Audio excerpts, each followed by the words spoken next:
Hello दोस्तों, नमस्कार। मैं विशाल, न्यूरोथेरेपिस्ट। दोस्तों, आज हम बात करेंगे आईबीएस यानी कि इरिटेबल बाउल सिंड्रोम।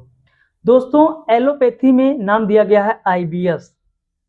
दोस्तों, ये आईबीएस जो होता है, इसमें आपको समस्याएं जो देखने को मिलती हैं, भारत में सबसे ज़्यादा दोस्तों बीमारियां फैल रही हैं, उसमें एक आईबीएस भी फैला है या फैल रहा है। तो दोस्तों, आईबीएस में आपको आईबीएस एक्चुअल में 3 प्रकार का होता है दोस्तों। आईबीएस सी यानी कि आईबीएस कॉन्स्टिपेशन, आईबीएस डी यानी कि आईबीएस डायरिया और आईबीएस एम यानी कि आईबीएस मिक्स। तो दोस्तों, इसमें मैं कहना चाहता हूं कि आपको कब्ज रह सकती है आईबीएस में, या डायरिया हो सकती है निरंतर, या आपको म्यूकस या यूडीएफ यानी अनडाइजेस्ट फूड यानी कि अनपचा खाना आ सकता है। अनपचा खाना का मतलब यह है दोस्तों कि उसमें आपको खाना खाएंगे तो आधा पचा रहेगा, आधा अनपचा ही निकल जाएगा। उसमें आपको दिखेगा जैसे कि प्रोटीन आपको नहीं पचेगा, आपको जीरा दिख जाएगा, टमाटर के छिलके दिखेंगे, मटर दिखेगी, और जो है ये सब समस्याएं आपको दिखेंगी उसमें। तो ऐसे में दोस्तों म्यूकस होता है, व्हाइट व्हाइट एक पदार्थ होता है, वो निकलता है। कब्ज रहती है तो आपको 2 दिन 4 दिन लेटरिन ही नहीं होगी दोस्तों। उसके बाद डायरिया हो जाएगा तो निरंतर आपको डायरिया ही होता रहेगा, खाना खाने के बाद लेटरिन ही जाना पड़ेगा बार बार, या आपको दिन में 5 बार 10 बार लेटरिन होती रहेगी, पतली दस्त होते रहेंगे। ये सब दोस्तों आईबीएस के लक्षण हैं।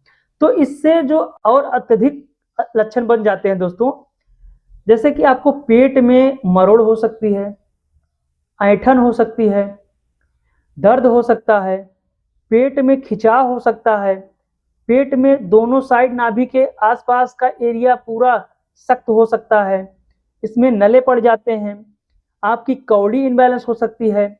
तो दोस्तों, मैं कहने का मतलब यह है कि आपकी नाभि जब हटती है तो उसके कारण ये सिम्टम्स होते हैं, मगर एक्चुअल में जो आईबीएस बताया जाता है वो एलोपैथी में नाभि को नहीं माना जाता है, इसीलिए वो आईबीएस के नाम से इस सिम्टम्स को जाना जाता है।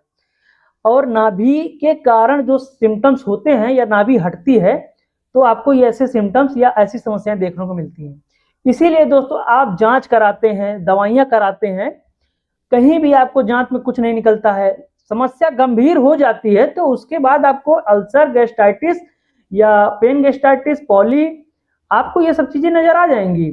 एच पाइलोरी हो जाएगा, समस्या ज्यादा दिनों की होगी, 1 साल 2 साल बढ़ती जाएगी, आप इलाज नहीं कराएंगे, दिन पे दिन आप झेलते रहेंगे, इन्फ्लेमेशन पेट में बढ़ता रहेगा, तो उसके कारण समस्याएं ऐसी बन सकती हैं। मगर दोस्तों आपकी लाइफ स्टाइल जो है चेंज रहेगी, आपको सही से कहीं मन नहीं लगेगा, आपका दिमाग हमेशा जो है पेट में घुसा रहेगा, आपको जीने की इच्छा खत्म हो जाएगी, हमेशा मरने के लिए सुसाइड थॉट्स चलने लगेंगे। आप जो है कहीं भी मन नहीं लगेगा, अपना खाने में, ना सोने में, ना कहीं जाने में, कुछ करने में। क्योंकि दोस्तों इसका कारण जो है कि 72,000 नसों का आपका नाभि जो होती है गुच्छा, वो जब शरीर के केंद्र बिंदु से इनबैलेंस होती है, तो शरीर का केंद्र है नाभि, तो उसका जब इनबैलेंस हो जाता है तो उसी के कारण पूरे शरीर का स्ट्रक्चर चल रहा है। क्योंकि दोस्तों जब बच्चा शुरुआत में ह्यूमन बॉडी बनती है तो दोस्तों उसमें नाभि से ही उसका 9 महीने तक पोषक तत्व माँ के द्वारा मिलता रहता है। तो जब बच्चा बड़ा होता है या 9 महीने के बाद जब वो अपना पोषक तत्व मुंह के द्वारा लेता है तो उसका नाभि का जो है केंद्र बिंदु उसी पे हो जाता है, तो उसके कारण कंट्रोलिंग जो रहती है पूरे शरीर की, नाभि ही रहती है दोस्तों। तो वो जब इनबैलेंस होती है तो उसके कारण पूरे शरीर का ऑर्गन, जैसे कि आपका liver, pancreas, spleen, gall bladder, आपके सेक्सुअल एरिया, आपका किडनी के एरिया, आपके जो है ये सब चीजें इनबैलेंस हो जाती हैं, डिस्टर्ब हो जाता है दोस्तों, क्योंकि इसमें सही से रेगुलरिटी यानी बबल मूवमेंट होती नहीं है, सही से बड़ी आंत में मोमेंटिंग जो होनी चाहिए छोटी आंत में जैसी होनी चाहिए। आपको ज्यादा पानी एग्जॉर्ब होने लगेगा बड़ी आंत में तो कब्ज बन जाएगी, पानी एग्जॉर्ब ही नहीं होगा, आंत का मोमेंट ज्यादा तेज हो जाएगा तो आपको डायरिया हो जाएगा। उसके बाद आपको जो स्टमक में या जो आंतों के अंदर के परत में म्यूकस का जो होता है, जो हाइड्रोक्लोरिक एसिड जो निकलता है, उसके कारण कहीं भी आंतों में या कहीं भी छाले ना पड़े, घाव ना हो, बचाने के लिए म्यूकस होता है तो वो भी निकलने लगता है। आपको यूडीएफ होने लगता है, आपका निरंतर जो है कभी डायरिया, कभी म्यूकस, कभी यूडीएफ आने लगता है। तो दोस्तों ये सब समस्याएं होती हैं। तो आपको मैं कहना चाहता हूं दोस्तों, इसके कारण जो होता है, तो पेट ही अगर आपका सही नहीं रहेगा, नाभि हटती है सबसे पहले ऑर्गन यानी कि पेट के ऑर्गन पे ही इफेक्ट आता है। उसके बाद दोस्तों आपके शरीर का ढांचा चेंज होने लगता है, न्यूट्रिशन मिलते नहीं शरीर को, वसा, कार्बोहाइड्रेट। हमारा कहने का मतलब यह है कि पोषक तत्व शरीर को नहीं मिलते हैं, तो आपका शरीर लूज होते जाता है, ढीला पड़ते जाता है, वजन डाउन होते जाता है, और आप दिन पर दिन आपको मानसिक तनाव होते जाता है, जैसे कि आपको एंजाइटी, डिप्रेशन, चिड़चिड़ापन, ये सब चीजें आपको देखने को मिलती हैं।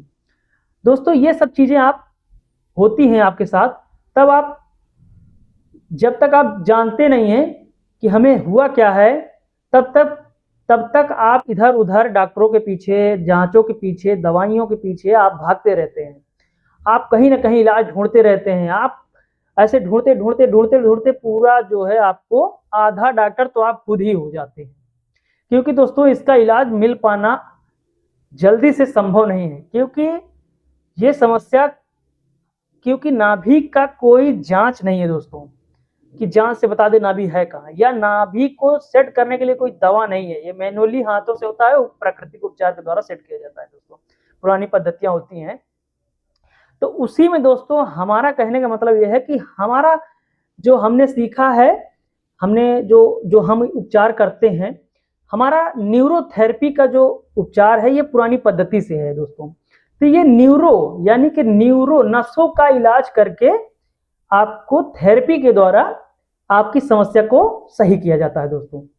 तो दोस्तों आप जो है इन सब समस्याओं से आप अगर गंभीर रूप से परेशान हैं, तो आप नाभि, नले, कौड़ी, आपको डाइजेशन से जैसे म्यूकस आना, डायरिया होना, अफारा होना, ऐठन होना, दर्द होना, शरीर स्टिफनेस रहना शरीर में, इसके कारण दोस्तों आपको बैक पेन भी हो जाएगा। अगर पेट आपका ज्यादा दिन तक आपका साफ नहीं होगा तो आपको निक पेन, पूरे रीढ़ में आपको पेन बनना चालू हो जाएगा, गैस बनेगी दोस्तों, ब्लोटिंग होगी, एसिडिटी बनेगी।